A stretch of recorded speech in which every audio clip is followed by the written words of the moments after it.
কলকাতার কোনো এক হাসপাতালে এক পেশেন্ট মারা গেছে। তার আত্মীয় স্বজন তার বডিটাকে স্বর্গরথে করে বাড়ির উদ্দেশ্যে রওনা দিল। সবই ঠিকঠাক চলছিল, কিন্তু বাদ সাধলো নদিয়ার কোনো এক জায়গায় তার আত্মীয় স্বজনরা চা জল খাওয়ার জন্য গাড়ি থেকে নামার পর যখন দেখলো তাদের ডেড বডিটা শটান উঠে বসে বলছে, আমায় এক গ্লাস জল দাও, আমি জল খাবো।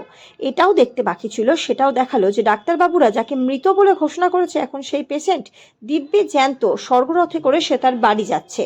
সেজন্য ডাক্তারবাবুগণ এত আন্দোলন, এত কিছু করছেন, করুন, কিন্তু বাংলার মানুষ আপনাদের কাছে সুচিকিৎসা পাচ্ছে না। তার উদাহরণ এই ঘটনায়।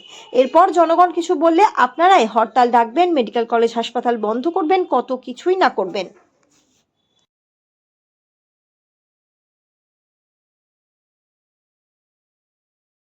ভয়ঙ্কর অবস্থা।